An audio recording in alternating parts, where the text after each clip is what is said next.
Hello for my full semester and second 8 weeks government classes in the fall of 2019. I'm recording this lecture on August the 25th. Glad to have all of you here tuning in to review this and having this help prepare you for our first test and then ultimately for our final. So continue to look over these chapters, and these PowerPoints can help to supplement the material that you can see in these chapters. Chapter 2, PowerPoints, dealing with the Constitution. And you'll find this in the introduction section of Chapter 2. Certainly focus on those introductions. The authors of your text do an excellent job of, in a way, setting the table of the material that you're going to have throughout the rest of that chapter. So really look over those introductions. And in this segment here, it's near the end of that introduction. The framers believed that a good constitution created a government with the capacity to act forcefully.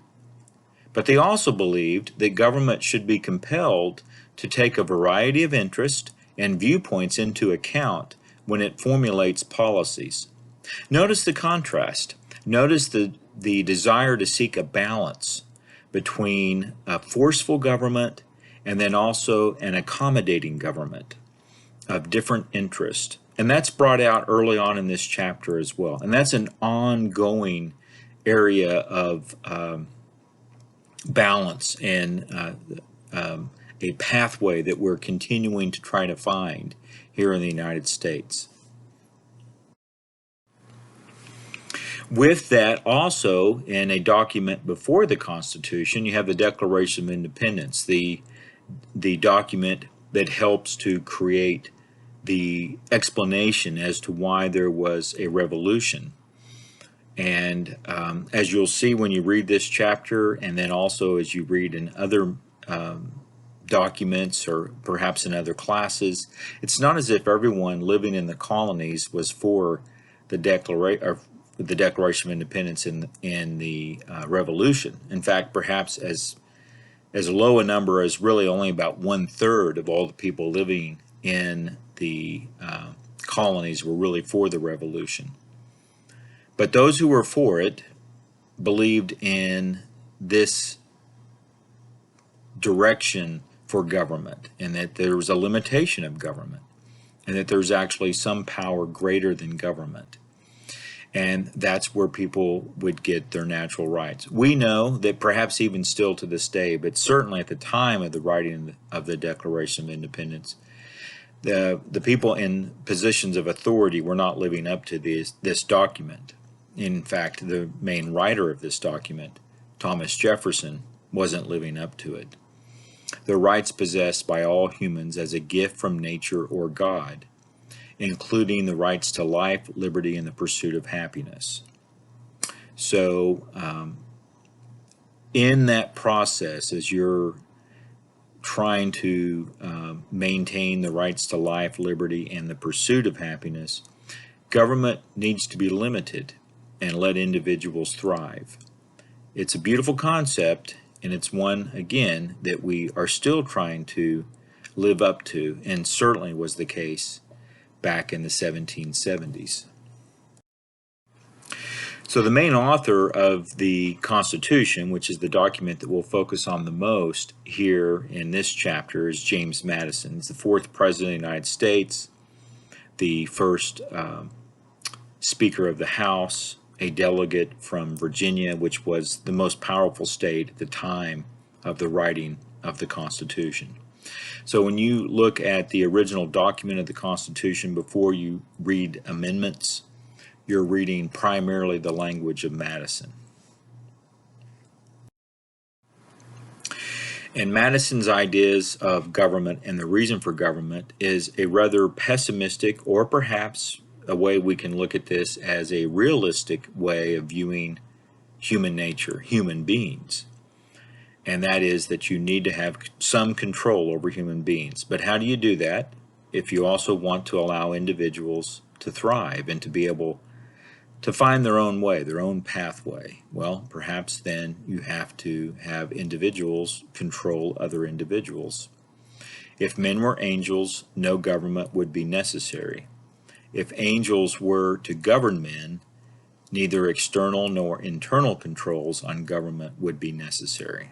So we know that individuals can be excessive in the way they treat other people, and so therefore there does need to be a government. And perhaps if you can structure a government in a way to use a person's ambition in both a positive and negative way in terms of controlling individuals, then that may be the best route to go for a government. And that's the goal of the government as far as Madison envisioned it. This is from a key area in explaining the type of government that we have in the United States: a representative democracy, a federal system, and why those are the best according to Madison and also John Jay and Alexander Hamilton, the three who wrote the Federalist Papers. These were articles that were advocating the new form of government. And so here also with that in Federalist 51, oftentimes considered the best essay written to explain American government, James Madison's Federalist Paper 51, ambition must be made to counteract ambition.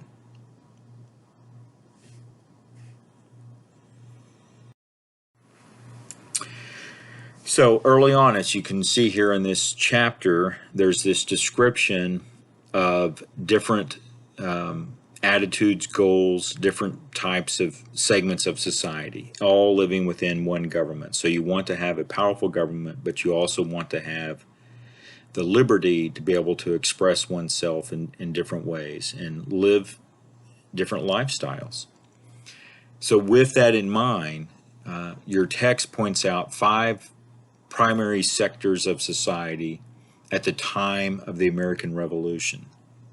And so consider, this is, I think, very helpful in any class, but especially here in government. So as you're reviewing these notes, hit that pause button from time to time.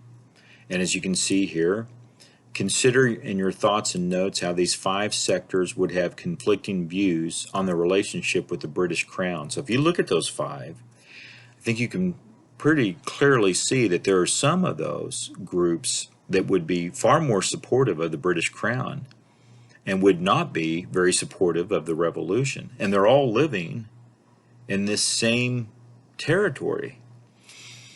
So how can they get along? How can they get along after the Revolution, during the Revolution, and after the Revolution? And so there's where you can see the need to have freedom and control in tension with one another, right? And it's an ongoing area of debate on which one of those should have the most authority. So going back to freedom versus order, the original dilemma, as we talked about in the most recent recorded lecture, we can see that being brought out in a real situation here, right, with the colonist. So in some historical context, your text also mentions, the Boston Tea Party, one of the better known events of the Revolution. And here I think what's interesting is to try to get some sense as to why there was this revolution. There were a lot of benefits to live under the British Crown in the 1770s. And there were people that certainly saw that in what would go on to be the United States. But in the colonies here, those 13 colonies, eastern seaboard of North America. But we can see here also that the taxes are imposed without much input, if any, from the colonist. And then also you have a monopoly on, say, the West India Tea Company that's able to control what merchants sell when it comes to tea. And while not everyone drank tea, there were quite a few people who did, and it was certainly a sign of becoming more well-to-do that you had your own tea set and you could have an afternoon where you're drinking some tea. And now if you can only buy that tea from essentially the company that is part of the British government, it suggests that you have a limited amount of freedom there. And as a merchant, you don't get to sell any kind of goods from other companies. And so that also led to this feeling that the British government had too much control over these colonies, and there needed to be a greater movement towards independence. In a way, just think about in your own lives, right? The movement to become more independent as you become an adult. And do countries go through a similar experience? And so if you're a colony, as Ben Franklin pointed out, you'll remain a child. You're not an adult.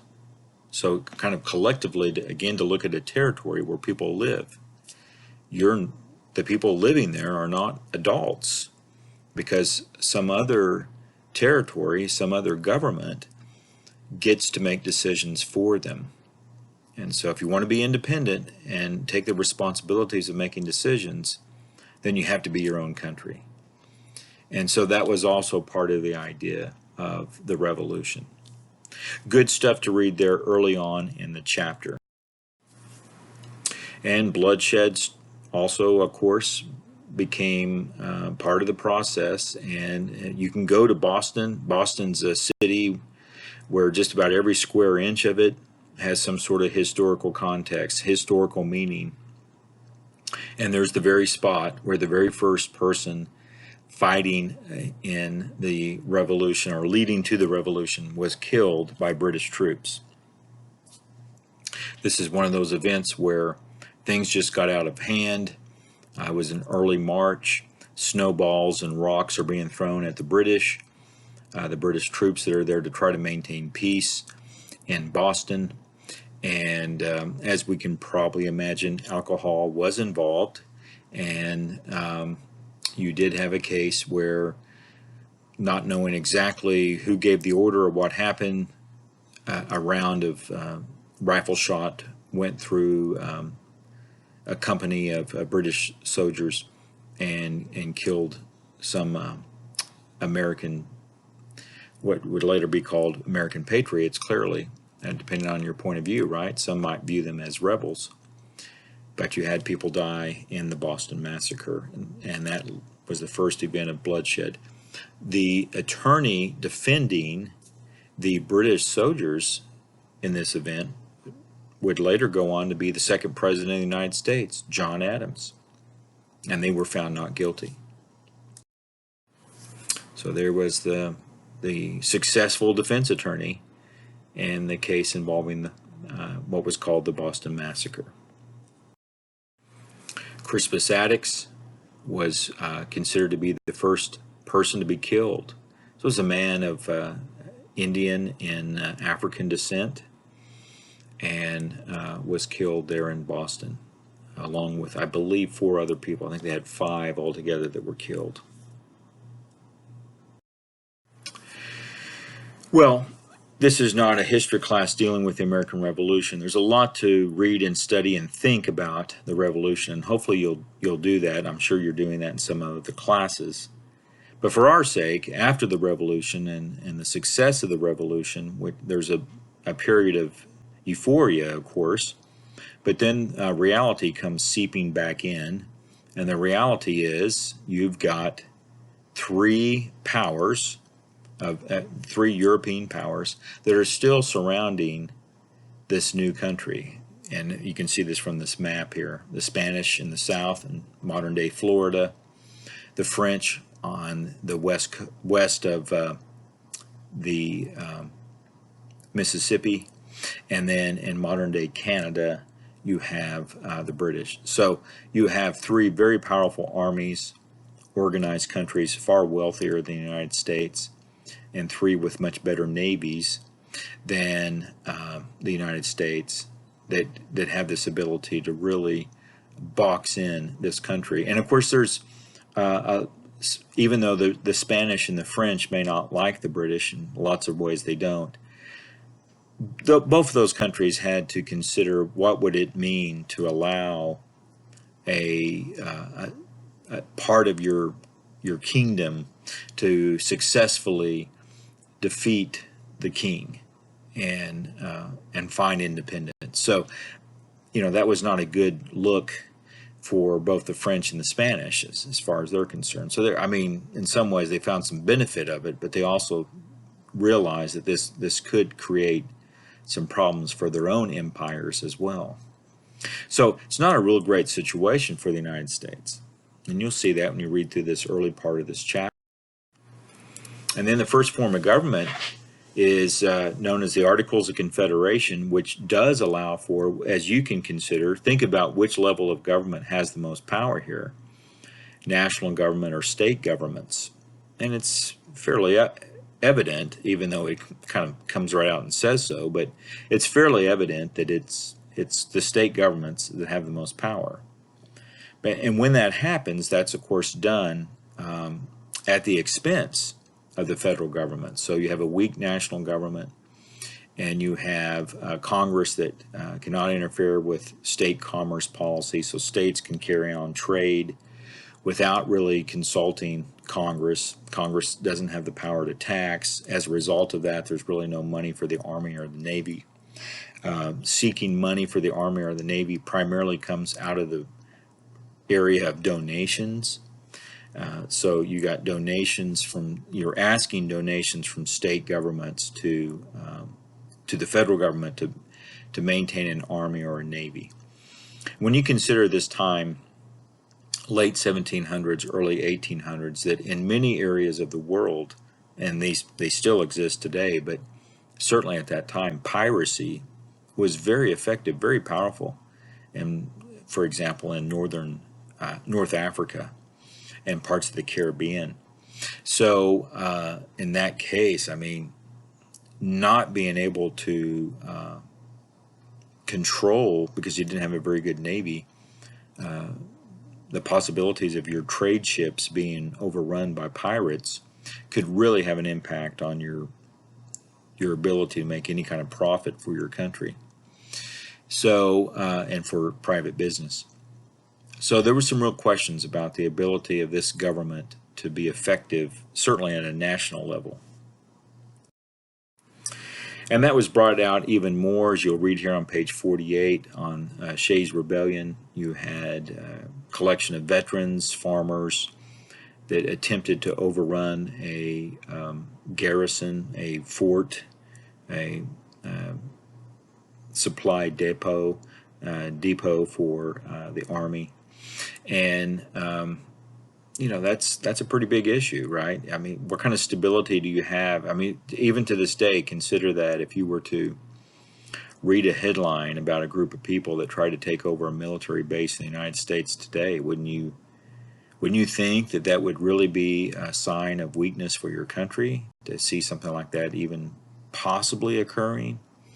So you can consider that would be a real question at the time. So read about that on page 48.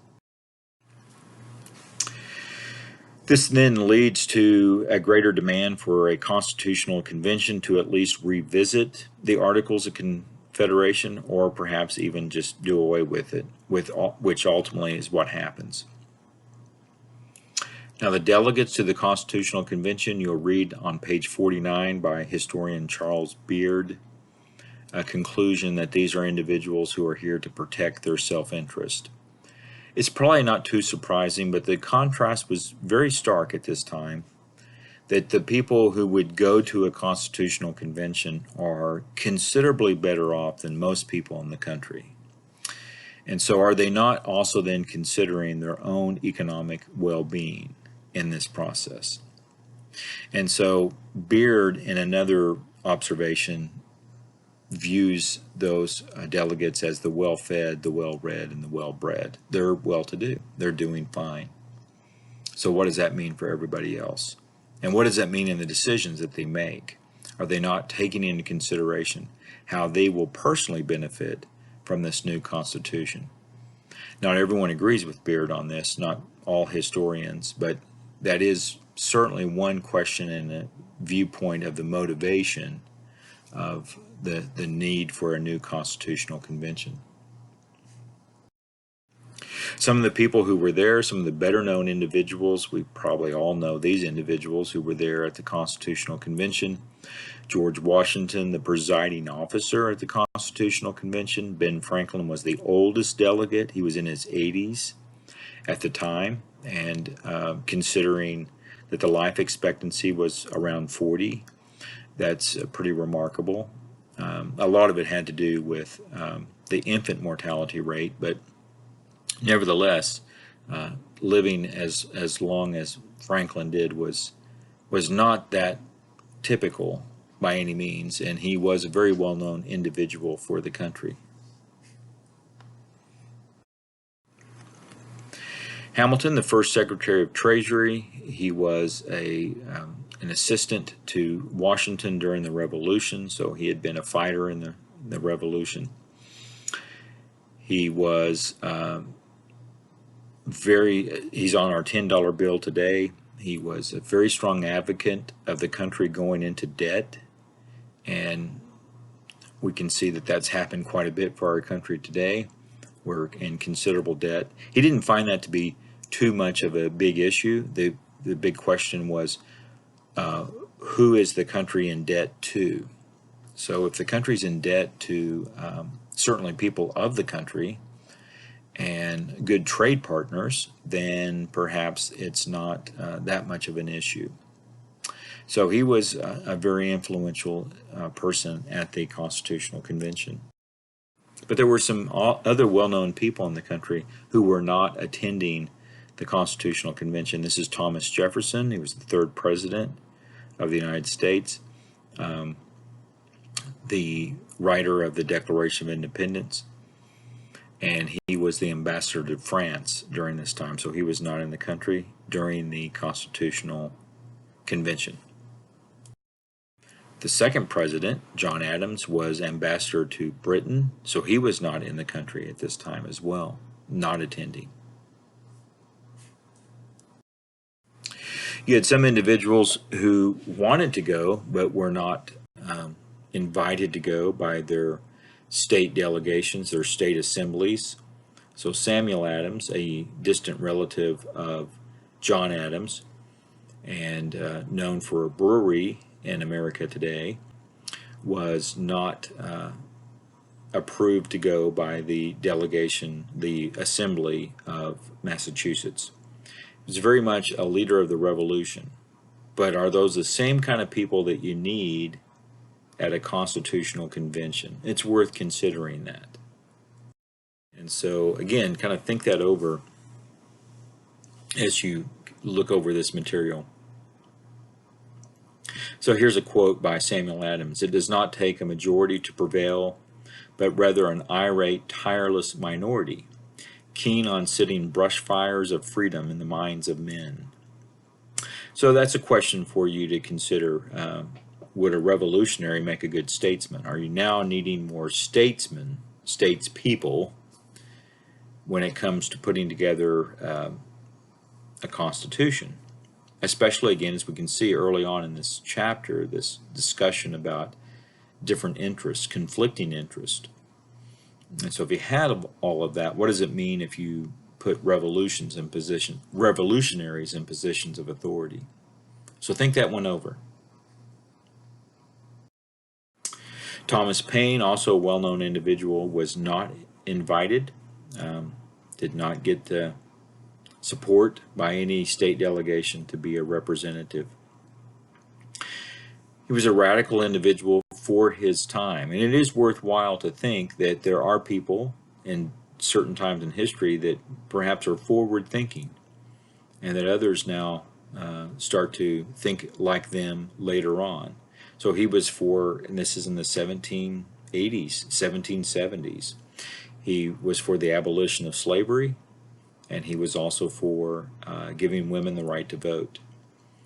And for most people in positions of authority, that was just way too radical at the time. We can see here, though, that Paine clearly believed that you did have to get people to support a greater cause beyond their own special interest. And that was what was necessary in a revolution, and that would be necessary in forming a new government. If we do not hang together, we shall surely hang separately. So the need then to recognize that you may not necessarily always win, but you need to be considering a greater cause.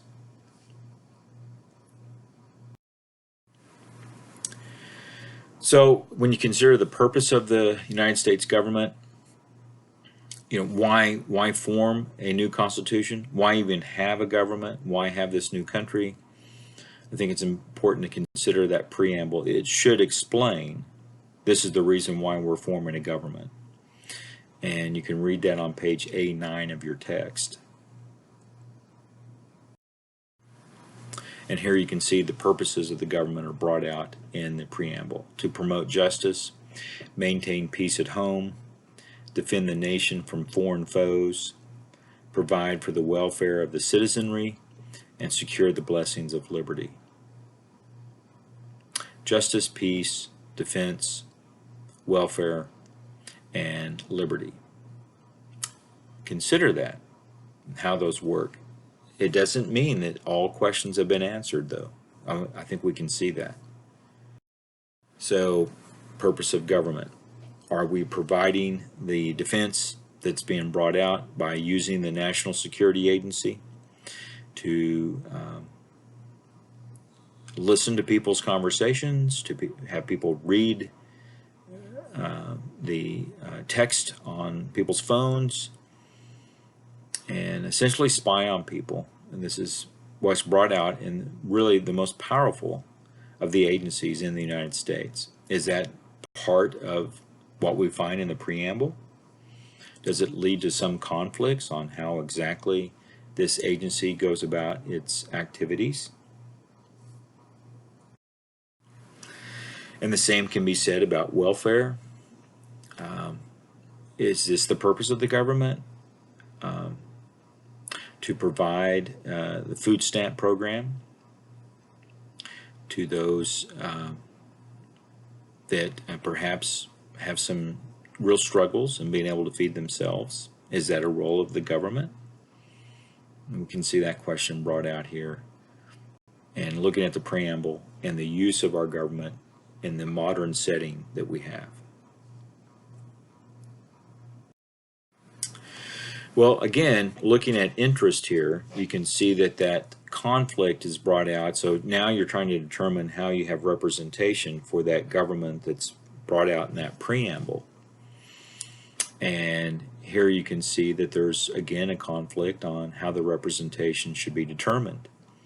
Should it be based on the large states having more power, and large states looking at those with the largest population, or those with the small states? And added to that also can be the states that have more potential for growth versus others. So we're looking at a time when you look at maps from the 1770s that some states would have had that opportunity to continue to expand west in a western way, right, out west. And some states were already boxed in and would not be able to expand. And New Jersey certainly would have been one of those states. So there needed to be a compromise, because you can certainly see that there would have been some differences here between the large states and the small states. And you can read about that on page 50. And the key part of that compromise is the bicameral legislature. So the House of Representatives, the People's House, based on population. The Senate, equal representation. Every state has 2 U.S. senators, regardless of its population. But of course, what we can also see here is what's really leading to the Civil War at the time of the compromise in the 1780s. The idea that you would count a human being as only 3/5 a human being. And in that case, you can see there that that's eventually not going to be something that you can continue to enforce and support. And so even at the time, there were clearly delegates didn't have enough power, but to say this is unsustainable. You can't continue to have this type of description of a human being. And so read about that compromise, pages 52 to 53.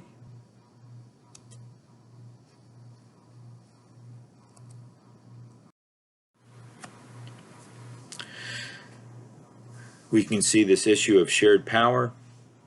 So certainly be aware of that. And these are the pages in which you'll see that described.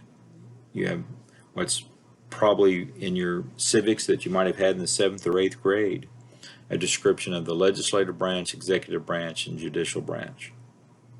The lawmaking branch, legislative branch, what it's best known for, law enforcing branch, the executive branch, and law adjudicating branch, the judicial branch. There are ways then for each one of those branches to limit the power of the other branches, checks and balances. So certainly devote some time to read over page 60 and think about those ways. And again, going back to Madison, ambition made to counteract ambition. And we can see that done with these three branches. Now, all of this that I've described is dealing with getting the new Constitution approved by the delegates. To make it law, it had to be approved by the states. Now, isn't that interesting? You're now asking the very states that were now limiting some of their powers to approve of this new document for it to be a law. And so you see the conflict between the Federalists and the Anti-Federalists, between those who supported the new Constitution, the Federalists, versus those who had some real questions about it, the Anti-Federalists. And that's on pages 60 and 62. So there were well-known individuals in the country, at least well-known individuals within their own states, that were not supportive of this Constitution. George Mason, one of the better examples from Virginia. Mason would be an individual to this, named after him. You have a university in Virginia. So there's a George Mason University, fairly well known. And he was a anti-federalist. He was not supportive of the new Constitution. Why? Because he believed that it would be counterproductive for state governments. The Constitution is totally subversive of every principle which has hitherto governed us. The power is calculated to annihilate totally the state governments. Well, I think we can see that that hasn't happened, but we can perhaps see his concern for that by giving more power to the national government. Of course, it's a fair question to say, why would he not be for a stronger national government? And through the lens that we can see how these individuals operated back in the 1770s and 80s, when they talk about we want more liberty, they're wanting more freedom for state governments. Of course, the ironic use of that term liberty also meant then to allow state governments to take away the liberty of other individuals, or never even give them liberty. And so, what does it mean then to this day to consider that term liberty? The freedom of a state to be able to subjugate others and for a life of slavery. So it certainly does tell us that there's a subjective way of analyzing a term like liberty. And that's where we see this point made by the first African American to be on the Supreme Court, Thurgood Marshall. He would say that there really needed to be two revolutions for individuals like him, for him to be able to enjoy the descriptions found in the preamble of the U.S. Constitution. That you had to have a revolution against Great Britain in the American Revolution, but you also had to have a revolution against slavery in the Civil War. And do we still need revolutions for people to be able to enjoy what's intended in the preamble of the Constitution?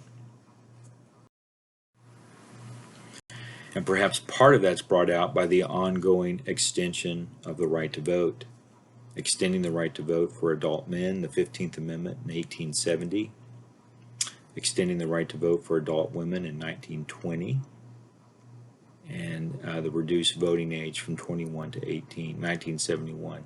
Think about that 26th Amendment there, and these are just additions to the Constitution. So before you had that, in 1971, that's really near the end of Vietnam. So throughout the war in Vietnam, let's say in the intense part of the war in Vietnam, 1967 to 1969, roughly in that period, the average age of a soldier would have been 19. And those 19-year-olds would have been told, you're fighting this war to bring about democracy and freedom for the people of Vietnam. And yet, those same individuals could not have voted in their own country. And so it tells us again, we're always in a period of tension and conflict to try to figure out how much freedom should be given, how much order should be in place. And we see that that's still going on today. All right, that's the second chapter, and we'll be covering then chapter 3 on federalism in our next recorded lecture.